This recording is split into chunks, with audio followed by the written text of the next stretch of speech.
In this video, I'm going to share with you 8 of my top tips to lower your cholesterol naturally.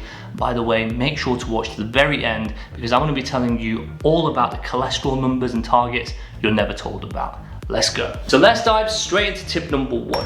Now, it really depends how deep you go into the YouTube search on lowering your cholesterol, because some of the stuff that you're going to hear on YouTube is quite controversial. It's quite dangerous as well, some of the advice that I see. One of them is to not consume carbohydrates, for example. Now, what I'm going to tell you in tip number 1 is to have fiber-rich foods to lower your bad cholesterol, the LDL-C, okay? This is really important, and I cannot stress the importance of it enough. There is so much evidence supporting the use of fiber-rich foods in dropping LDL-C. So you need to do it, because the way that fiber works is it's like a sponge. The LDL-C, the bad fat, absorbs into it. So it's like a dry sponge that's attracting all that water. The fiber attracts it and it allows your body to get rid of the LDL-C. So if you are having a diet with no carbohydrates, with no fiber, you are not going to drop your LDL-C. So it's really important to make that very clear right from the start. Have a diet rich in fiber, fiber-rich foods, for example, oatmeal, kidney beans, apples, pears, fruits and vegetables. They're all fantastic. I'm gonna have a list that pops on screen as well. Straight on to tip number 2, don't be afraid of fats, but try and choose the right ones, okay? So we find a lot of healthy fats in avocados, in olive oil, in nuts and seeds. This is gonna help boost our HDL and help keep our LDL-C, the bad cholesterol, in check. Also, try and have a diet rich in fatty omega-3, the good omega-3 that's found in salmon, in mackerel, in herring, in walnuts, in flax seeds. All of these are great for your cholesterol and your heart health. Straight on to tip number 3, plants. They are our natural allies at lowering your cholesterol levels. So you want to include a colorful array of fruits and vegetables in your diet, such as spinach, such as broccoli, such as cranberries, such as berries. All these things are great, okay? What are they gonna do? They contain vitamins, they contain minerals, they contain antioxidants, all of which are gonna help lower our cholesterol levels naturally.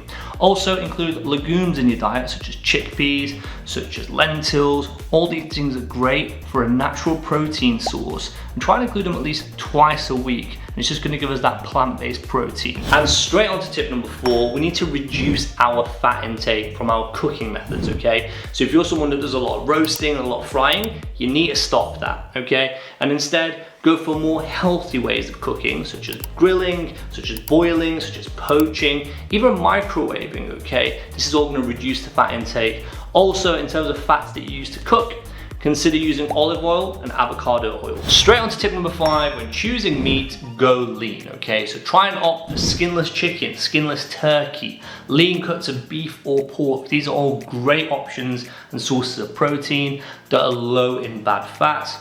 Also, when it comes to dairy, try and choose the low fat options, okay, that have lower saturated fats. All of these are going to help lower our bad cholesterol. Jogging into tip number 6, getting some movement and doing some regular exercise. This is going to help boost our HDL, which is eventually going to help lower our LDL-C, which is all fantastic. So do some jogging, dancing, playing basketball, playing soccer. If you're doing moderate intensity exercise, you've got to aim for 30 minutes 5 times a week. But if you do more vigorous exercise, you can do 20 minutes 3 times a week. So whatever works for you. Also, if you have a stationary job, if you're sat on a desk all day, get moving. Every 30, every 20 minutes, put a reminder on, go up the steps, go for a little walk.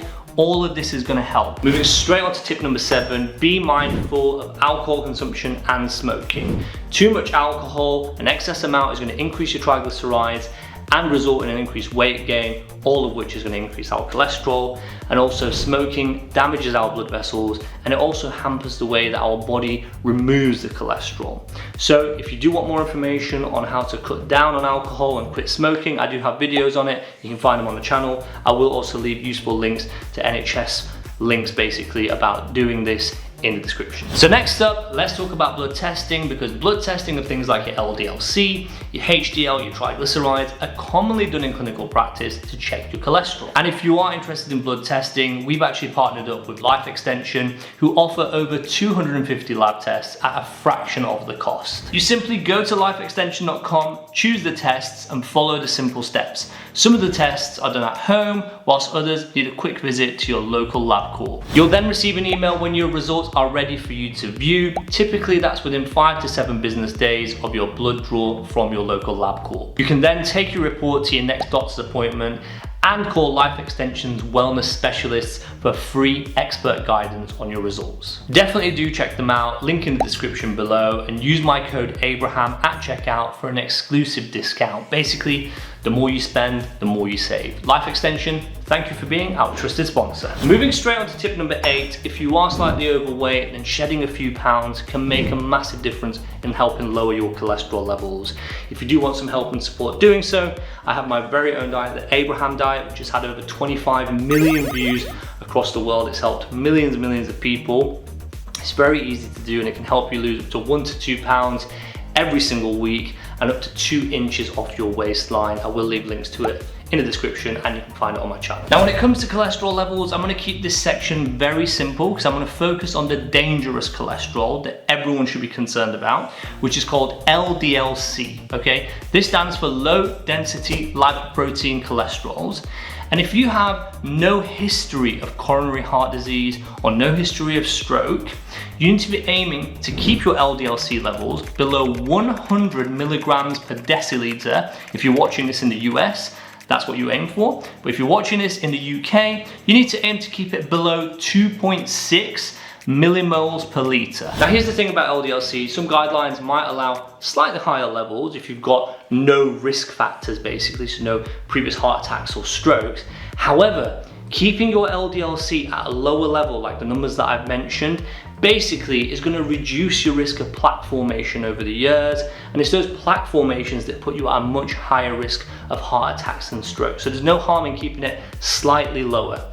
Now, if none of these tips are helping to lower your LDL-C levels, definitely do speak to your medical provider about different treatment options as well. It is very important. I really hope these tips help you in sending awesome vibes.